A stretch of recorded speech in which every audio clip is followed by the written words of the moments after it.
Hello student, स्वागत है आपका तनु क्लासेस आर्ट कॉम में। तो कैसे हैं आप लोग? उम्मीद करता हूं आप लोग ठीक ही होंगे और स्वस्थ होंगे। तो आज इस वीडियो में हम स्टार्ट करने वाले हैं साइकोलॉजी का चैप्टर 2, जिसका नाम है आत्म एवं व्यक्तित्व। तो काफी इंपॉर्टेंट चैप्टर है आपका, सेल्फ एंड पर्सनैलिटी, और बोर्ड एग्जाम में इससे काफी क्वेश्चन से पूछे जाते हैं। खास करके जो इस बार बोर्ड एग्जाम में देने वाले हैं उसके लिए बहुत महत्वपूर्ण है। ऑब्जेक्टिव और सब्जेक्टिव क्वेश्चन बहुत इस चैप्टर से पूछे जाते हैं।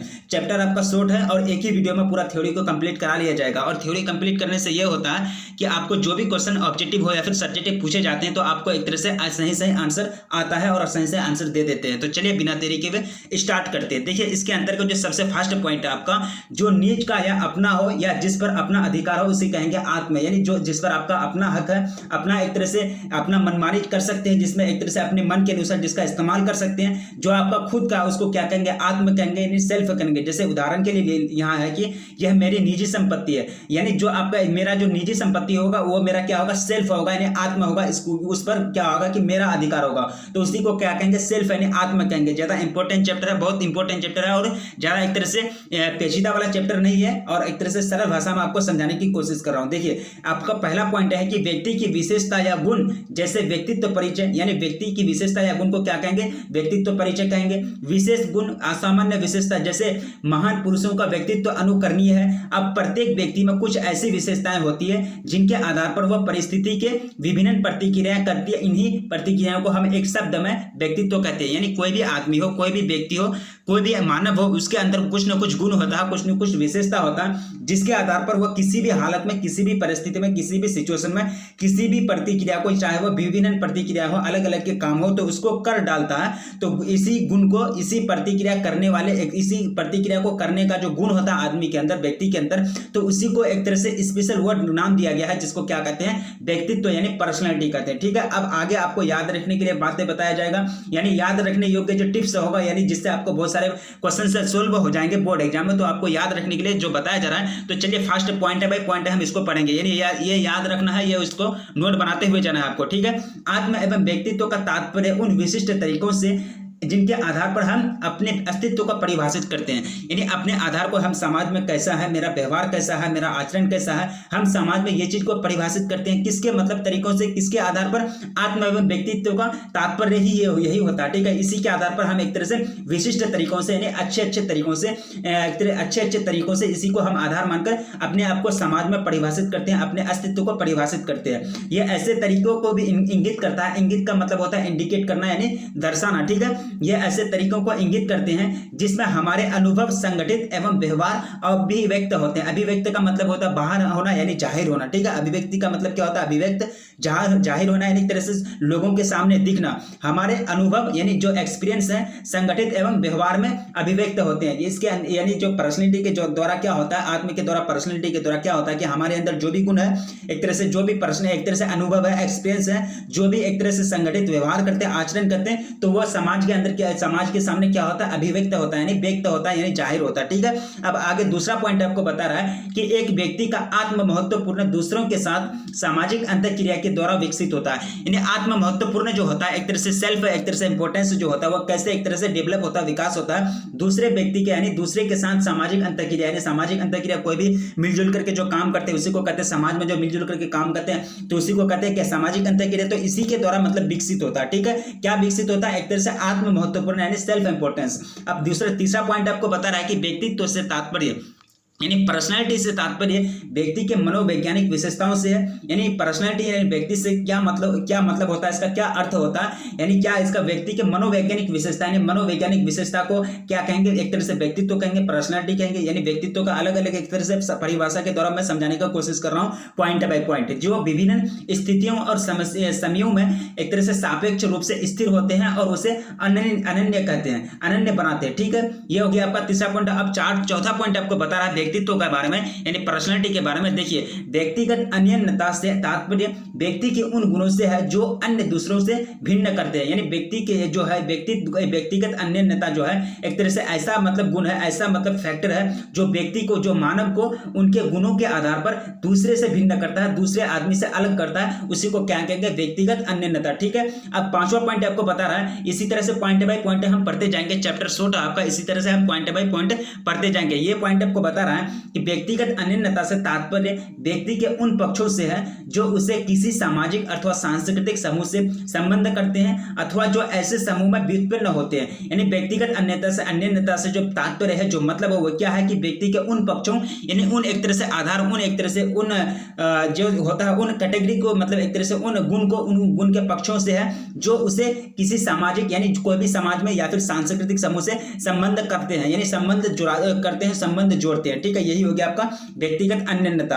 आत्म का तात्पर्य अपने संदर्भ में व्यक्ति के सचेतन अनुभवों, विचारों, चिंतन एवं भावनाओं की समग्रता से है। यानी आत्म जो है, सेल्फ जो वो क्या है, व्यक्ति के, आदमी के क्या है कि सचेतन अनुभव और विचार, यानी सोचने का जो विचार है, जो एक तरह से आपका थिंक टैंक है, उसी के एक तरह से क्या है कि भावनाओं को समग्रता से है। यानी एक तरह से उसका एक तरह से क्या होता है, विचार क्या होता है, चिंतन क्या होता है, भावना, इसी से रिलेटेड है क्या आपका आत्म। यानी ठीक है, आत्म का मतलब आपका यही होता है। ठीक है, आत्म के विभिन्न रूपों का निर्माण भौतिक एवं सामाजिक सांस्कृतिक पर्यावरण से होने वाले हमारी अंतःक्रियाओं के परिणाम स्वरूप होता है। यानी आत्म जो होता है, एक तरह से सेल्फ जो होता है, वह विभिन्न रूपों यानी अलग अलग रूप का निर्माण, जैसे कि भौतिक कार्य हो गया, भौतिक एवं सामाजिक सांस्कृतिक हो गया, पर्यावरण से मतलब होने वाले हमारी अंतःक्रिया, पर्यावरण जो माहौल है, एनवायरमेंट है, उससे अंतःक्रिया के परिणामों स्वरूप होता है आपका एक तरह से आत्म यानी सेल्फ। अब आगे आपको बताया जा रहा है, काफी इंपॉर्टेंट चैप्टर है, शॉर्ट चैप्टर है, एक तरह से नोट बनाते हुए जाइए, नोट बना ही लेना है और एक ही वीडियो में वन शॉट में इसका एक तरह से थ्योरी कंप्लीट करेंगे। क्यों? कि ये चैप्टर आपका बहुत ही छोटा है। एक तरह से 8वां पॉइंट आपको बता रहा है कि व्यक्ति के रूप में हम सदैव अपने मूल्य का मान और क्या है कि अपनी योग्यता के बारे में निर्णय का आकलन करते हैं। यानी व्यक्ति के रूप में, एक तरह से मानव के रूप में, व्यक्ति के रूप में हम क्या करते हैं कि हम हमेशा क्या करते हैं, अपने मूल्य का मान और अपनी योग्यता यानी एबिलिटी के बारे में निर्णय लेते हैं, फैसला करते हैं, आकलन करते हैं। ठीक है, व्यक्ति का अपने बारे में यह मूल्य निर्धारण ही क्या कहलाता है, आत्मसम्मान यानी सेल्फ रिस्पेक्ट कहते हैं। क्या कहते हैं इसको? सेल्फ रिस्पेक्ट यानी आत्मसम्मान। यानी आत्मसम्मान क्या है कि अपने ही अनुसार एक तरह से अपने ही बारे में सोचना है कि हम कौन सा काम करने के लायक हैं, कौन सा अपनी योग्यता के बारे में सोचना है, और एक तरह से सदैव यानी मूल्य यानी अपना एक तरह से मूल्य को आंकना है। इसी को क्या कहेंगे, इसी का निर्णय को एक तरह से आंकने की निर्णय जो होता है, आकलन जो होता है, एक तरह से फैसला जो लिए जाते हैं, उसी को क्या कहेंगे, मूल्य निर्धारण की जो ये फैसला है, इसी को कहते हैं आत्मसम्मान यानी सेल्फ रिस्पेक्ट कहते हैं। ठीक है, ये जो है आपका काफी इंपॉर्टेंट पॉइंट है। ये आपको कह रहा है कि 6 से 7 वर्ष तक के बच्चों में, यानी 6 से 7 वर्ष तक के बच्चों में क्या होता है कि आत्मसम्मान 4 क्षेत्रों में निर्मित हो जाता है। कौन कौन सा क्षेत्र है? शैक्षणिक क्षमता, सामाजिक, शारीरिक, खेलकूद संबंधित क्षमता और शारीरिक रूप से जो आयु के बढ़ने के साथ साथ और अधिक परिष्कृत होता है। ये आपका जो है 6 से 7 वर्ष के जो बच्चे होते हैं, उसमें जो आत्मसम्मान होता है, सेल्फ रिस्पेक्ट जो होता है, वो कितने क्षेत्रों में निर्मित होता है? 4 क्षेत्रों में। 4 क्षेत्र आपका इस प्रकार है, शैक्षणिक क्षमता, सामाजिक, शारीरिक, खेलकूद, और उसके बाद क्या है कि क्षमता और शारीरिक रूप से आयु के बढ़ने के साथ साथ और अधिक परिष्कृत होता है। काफी इंपॉर्टेंट चैप्टर है। इससे जो ये समझ लिए कि एक तरह से जो होता है आत्मसम्मान क्या होता है, सेल्फ रिस्पेक्ट क्या होता है, ये ऊपर में आप समझ लिए। और आज बच्चों में जो सेल्फ रिस्पेक्ट जो बनता है, निर्मित होता है, वो 4 स्टेप में बनता है। आपका 4 स्टेप इस प्रकार है। ठीक है, अब नोट बनाते हुए जाना है, काफी इंपॉर्टेंट चैप्टर है। ये 10वां पॉइंट आपको कह रहा है कि आत्म सक्षमता यानी आत्म सक्षमता हमारे आत्म का एक महत्वपूर्ण पक्ष है। आत्म सक्षमता यानी सक्षमता का मतलब होता है कैपेसिटी, यानी आत्म मतलब हो गया खुद, यानी सेल्फ कैपेसिटी। आत्म सक्षमता हमारे आत्म का एक महत्वपूर्ण पक्ष है, महत्वपूर्ण पक्षधर है।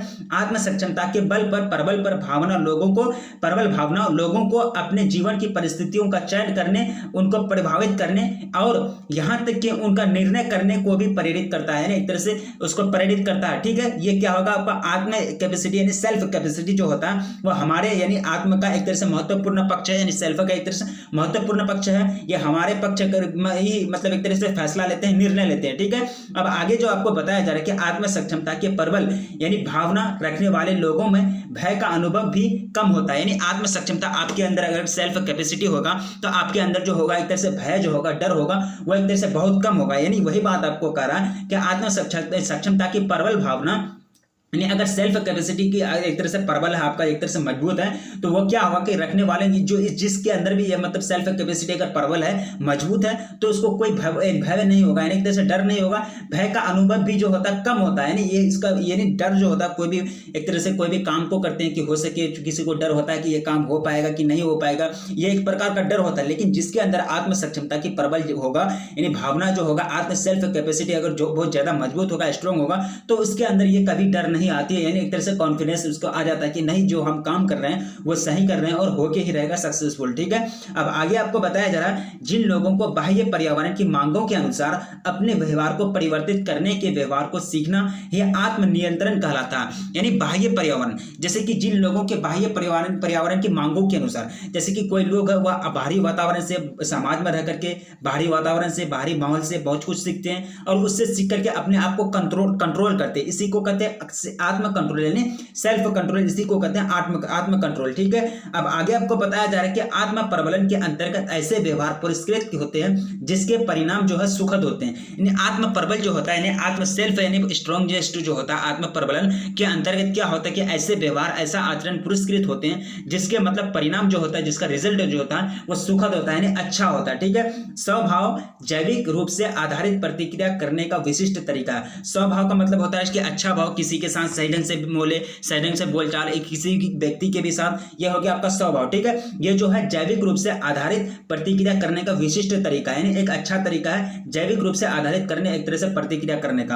अब आगे है आपका कि चरित्र नियमित, यानी कैरेक्टर, क्या चरित्र का मतलब क्या होता है कि कैरेक्टर, यानी कैरेक्टरिस्टिक रेगुलेटरी जो होता है, चरित्र नियमित जो होता है रूप से घटित होने वाला व्यवहार का एक तरह से समग्र प्रतिरूप है। यानी चरित्र नियमित क्या है कि चरित्र नियमित रूप से घटित होने वाला व्यवहार का समग्र प्रतिरूप है। ठीक है, भारत में एक प्रसिद्ध आयुर्वेदिक ग्रंथ चरक, यानी भारत में जो एक प्रसिद्ध ग्रंथ है आयुर्वेदिक का चरक संहिता ने लोगों की वात, पित्त एवं कफ, इन 3 वर्गों में 3 ह्यूमरल तत्वों, जिन्हें क्या कहते हैं त्रिदोष कहते हैं, इसके आधार पर वर्गीकृत किया।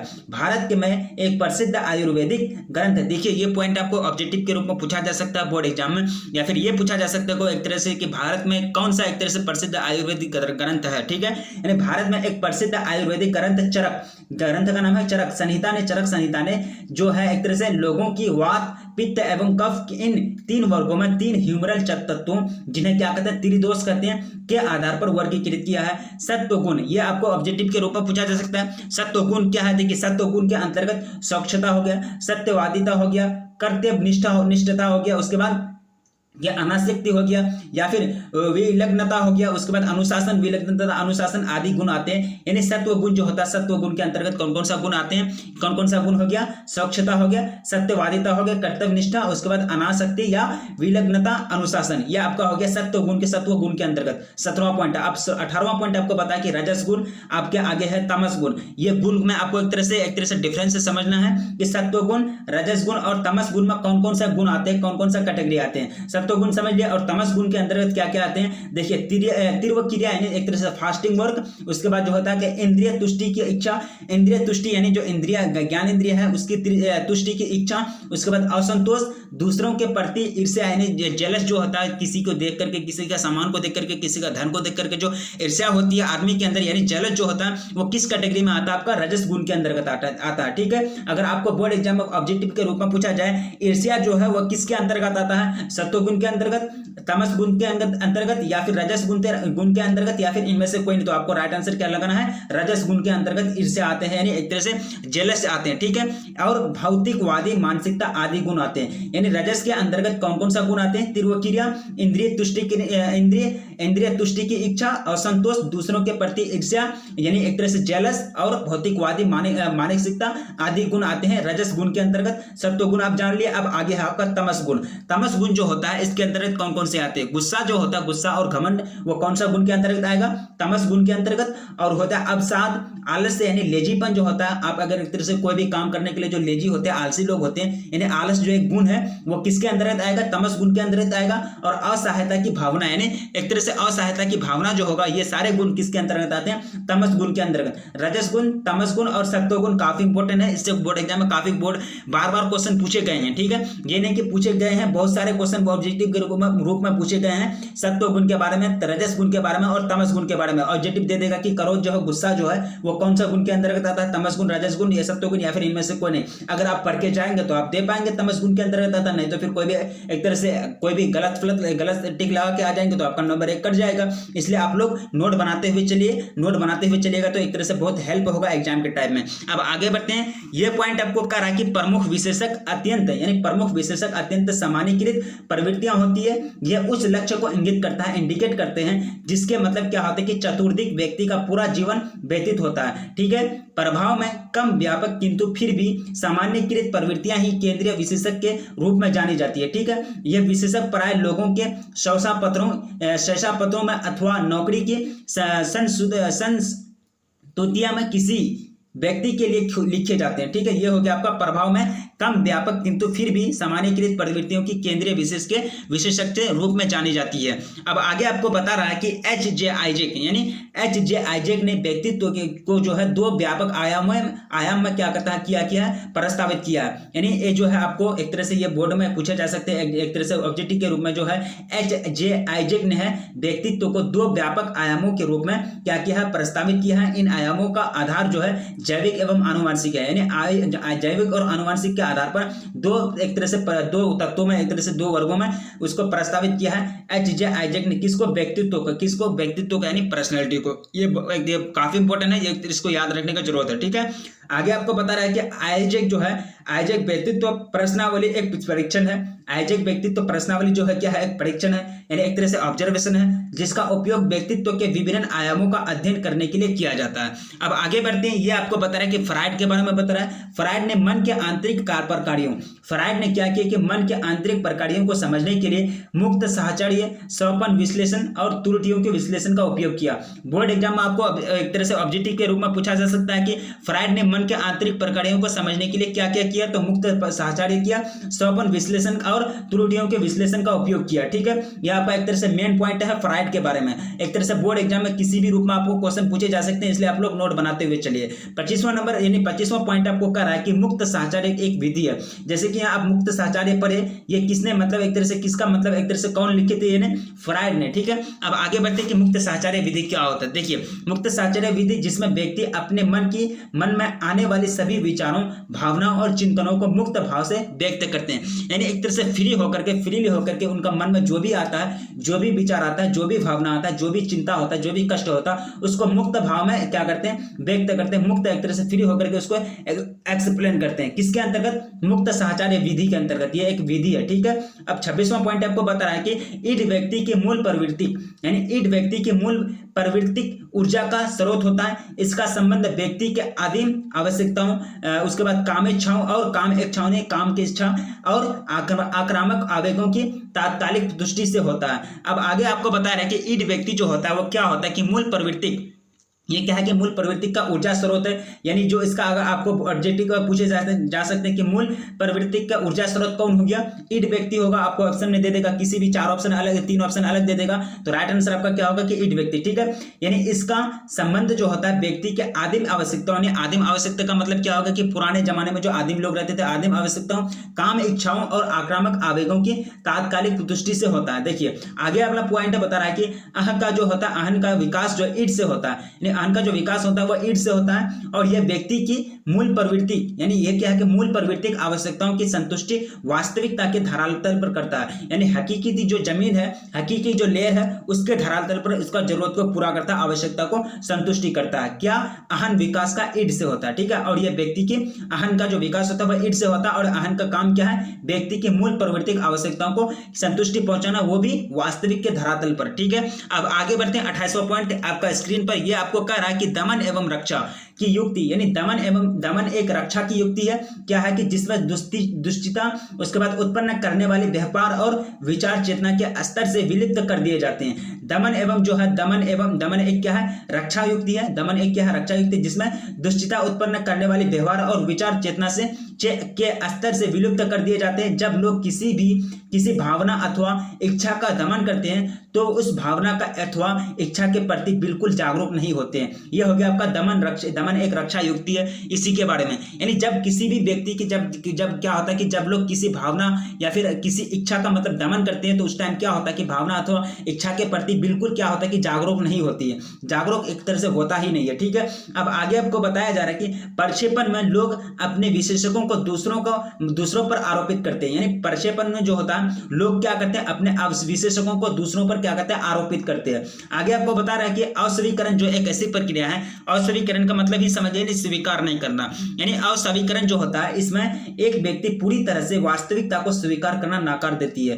यानी अस्वीकरण का मतलब ये क्या होगा कि अस्वीकरण का मतलब क्या होगा कि स्वीकार नहीं करना। इसमें क्या होता है कि कोई भी व्यक्ति जो होता है वो हकीकत को, वास्तविकता को, रियलिटी को नकार देता है, उसको स्वीकार नहीं करता, एक्सेप्ट नहीं करता है, उसी प्रक्रिया को क्या कहेंगे, अस्वीकरण कहेंगे। ठीक है, अस्वीकरण का मतलब होता है स्वीकार नहीं करना किसी भी चीज को, हकीकत को। ठीक है, अब ये आपको बता रहे कि फ्रायड ने व्यक्तित्व विकास का एक मंच अवस्था सिद्धांत प्रस्तावित किया, जिसे जिसे मनोलैंगिक विकास के नाम से जाना जाता है।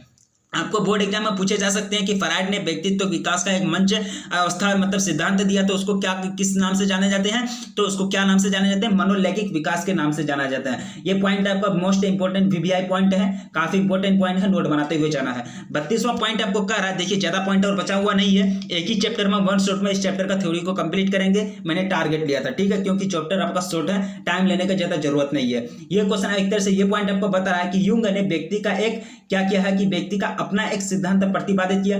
कौन, यूंग ने।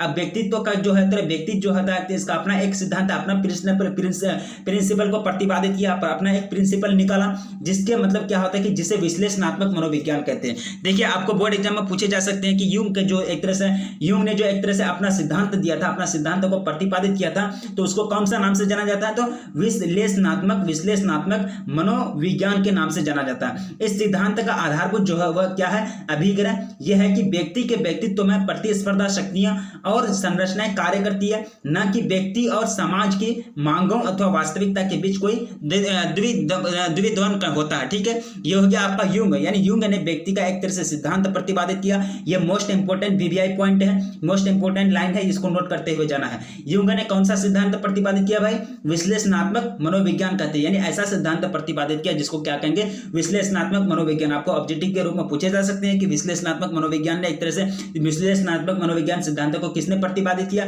यूंग ने किया, या फिर 3 अदर ऑप्शन दे देगा, फ्रायड दे देगा, इनमें से कोई नहीं, या फिर ए और बी दोनों, या फिर इनमें से कोई नहीं, तो राइट आंसर आपको क्या लगाना है, यूंग ने। ठीक है, अब आगे बढ़ते हैं। 33वां पॉइंट आपका स्क्रीन पर ऑप्शन ये कह रहा है कि एडलर के सिद्धांत, ये कह रहा है कि एडलर जो है इसके सिद्धांत व्यष्टि और व्यक्तित्व मनोविज्ञान का आधारभूत अभिग्रह यह है कि व्यक्ति का व्यवहार उद्देश्यपूर्ण एवं लक्ष्य उन्मुख होता है, यानी जो व्यक्ति का व्यवहार होता है वह उद्देश्यपूर्ण होता है और लक्ष्योन्मुख होता है। यानी एक तरह से एडलर के अनुसार, यानी एडलर के सिद्धांत के अनुसार यह बात कही जा रही है कि व्यक्ति जो होता है, व्यष्टि एवं व्यक्तित्व जो होता है मनोविज्ञान का आधारभूत अभिग्रह है, और यह क्या होता है कि व्यक्ति का व्यवहार उद्देश्यपूर्ण और लक्ष्य उन्मुख होता है। ठीक है, ये एडलर के अनुसार ये सिद्धांत के एडलर जो होता है, ये एडलर के सिद्धांत के अनुसार ये बात कही जाती है। अब आगे जो है एडलर के विचार से प्रत्येक क्या होता है कि प्रत्येक व्यक्ति अपर्याप्तता और अपराध की भावनाओं से ग्रसित होता है। यानी एडलर जो है, एडलर के विचार से जो है, एडलर के अनुसार, एडलर के विचार से क्या होता है कि प्रत्येक व्यक्ति अपर्याप्तता और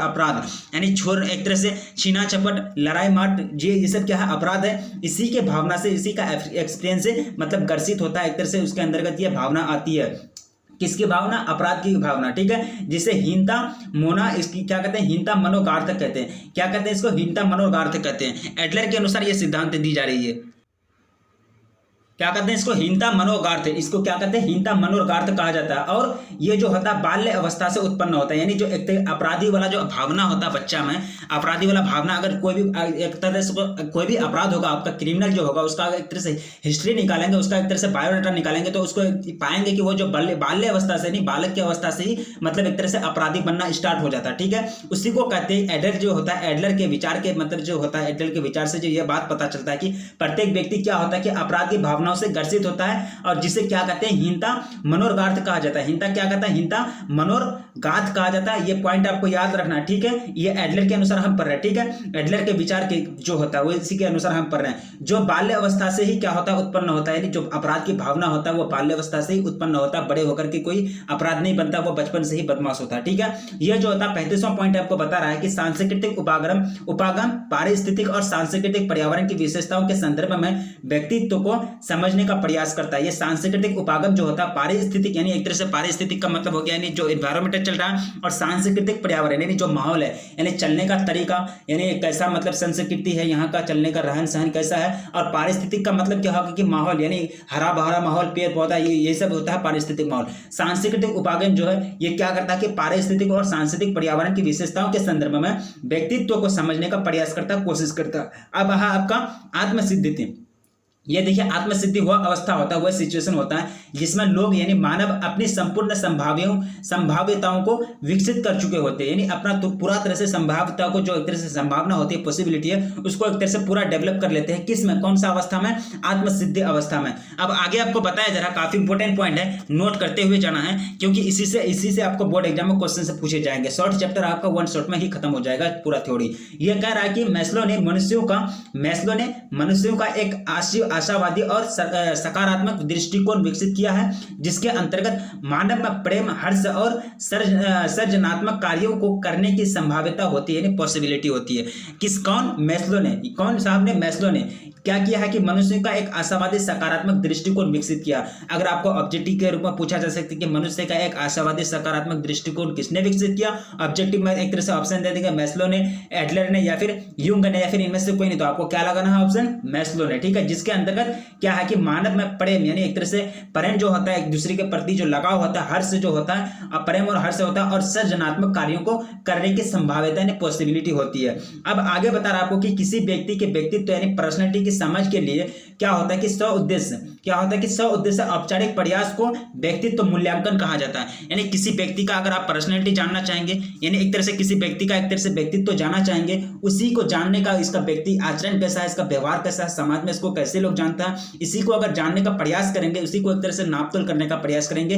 यही नापतोल करने की प्रक्रिया को क्या कहेंगे, व्यक्तित्व मूल्यांकन कहा जाता है। क्या कहा जाता है, व्यक्तित्व मूल्यांकन। मूल्यांकन का मतलब ये होता है किसी चीज का मूल्य आंकना। क्या होता है, मूल्य आंकना। ठीक है, व्यक्तित्व का मूल्य आंकना क्या कहलाता है, व्यक्तित्व मूल्यांकन कहलाता है। अब आगे आपको बता रहा है कि ये बता रहा है कि मन स्थापिता मनोविकारों से संबंधित होता है। ये क्या हो कि मन स्थापिता जो होता है मनोविकारों से संबंधित होता है, इसका रिलेशन मनोविकार से होता है, जो दूसरों के लिए भावनाओं में कमी, लोगों के साथ अंतःक्रिया करने का एक कठोर तरीका और सामाजिक परंपराओं की अवज्ञा करने की प्रवृत्ति को प्रतिनिधित्व करता है। कौन, मन स्थापिता मनो जो होता है, ये मन स्थापिता जो होता है, ये क्या होता है, इसका रिलेशन किसके साथ होता है, किससे संबंधित है, मनोविकार से संबंधित है, जो दूसरों के भावनाओं में कमी, लोगों के साथ अंतःक्रिया लोगों के साथ मिलजुल कर सामाजिक कार्य करने का जो प्रोसेस होता है, उसको क्या कहेंगे, अंतःक्रिया करने का एक कठोर तरीका और सामाजिक परंपराओं की अवज्ञा करने की प्रवृत्ति का मतलब प्रतिनिधित्व करता। प्रतिनिधित्व का मतलब क्या होता है, लीडरशिप। जैसे कि हमारे देश के स्वतंत्रता एक तरह से अंग्रेजों को भगाने के लिए बहुत सारे लोग मतलब एक तरह से लीडरशिप किए थे।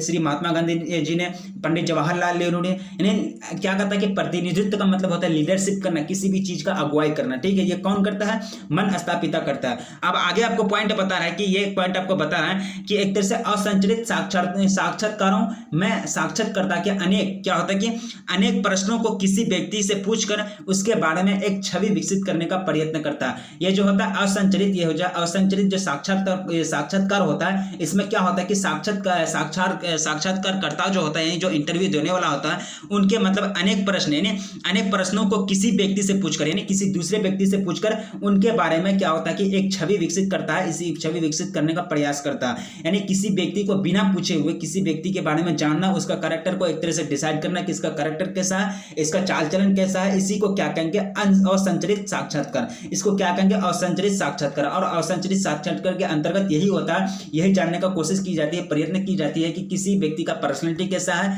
किसी व्यक्ति का विचार कैसा है, वो समाज के अंदर कैसे रहता है, नहीं रहता, किसी व्यक्ति का पर्सनैलिटी कैसा है, या किसी व्यक्ति के द्वारा पूछकर ये जज किया जाता है, निर्णय लिया जाता है। तो टोटल 40 पॉइंट के अंतर्गत जो महत्वपूर्ण पॉइंट है, वो पॉइंट को हम कवर किया एक ही शॉट में, वन शॉट में। ये वीडियो एक तरह से ये जो थ्योरी है इसका चैप्टर 2 का कंप्लीट करा लिया गया। काफी इंपॉर्टेंट चैप्टर है और एक तरह से पॉइंट बाय पॉइंट कितना पॉइंट पड़े, 40 पॉइंट तक। इसमें जब बहुत सारे पॉइंट काफी इंपॉर्टेंट है, काफी इंपॉर्टेंट पॉइंट है। इसी तरह आपको नोट बनाते हुए जाना है, 1 पॉइंट 2 पॉइंट 3 पॉइंट इसी करके आपको याद नोट बनाते हुए जाना है। 1 से स्टार्ट किए पॉइंट से कहां तक चले, 40 पॉइंट तक चले। और ये जो है याद रखने का बात है, यानी याद रखने, यानी एबल आपको याद रखना होगा और इसी से क्वेश्चन पूछे जाएंगे। आपको बोर्ड एग्जाम में, यानी चैप्टर 2 आपका मनोविज्ञान का चैप्टर 2 का नाम क्या है, आत्म एवं व्यक्तित्व यानी सेल्फ एंड पर्सनैलिटी। ठीक है, तो आपसे रिक्वेस्ट की जाती है, अगर आप चैनल पर पहली बार आए हैं तो प्लीज चैनल को सब्सक्राइब कर ले, क्योंकि इस चैनल पर पहले आपको थ्योरी कराया जाएगा, उसके बाद ऑब्जेक्टिव या फिर सब्जेक्टिव क्वेश्चन कराया जाएगा। ठीक है, और दोनों प्रकार के क्वेश्चन कराए जाते हैं, ऑब्जेक्टिव और सब्जेक्टिव, लेकिन पहले थ्योरी कंप्लीट कराया जाता है। ठीक है, थ्योरी कंप्लीट करने से यह होता है कि एक तरह से जो आपको आंसर आना चाहिए, तो पहले एक तरह से थ्योरी पढ़ते हैं तो आपको सब चीज का आंसर आ जाता है। ठीक है, इसलिए प्लीज वीडियो को लाइक कर दीजिए, अगर चैनल पर पहली बार आए तो सब्सक्राइब कर दीजिए और अपने दोस्तों में जमकर शेयर कर दीजिए। प्लीज वीडियो को लाइक कर दीजिए, क्योंकि वीडियो बनाने में बहुत मेहनत लगता है। तो रखिए अपना ख्याल, फिर मिलेंगे नेक्स्ट वीडियो में, तब तक के लिए जय।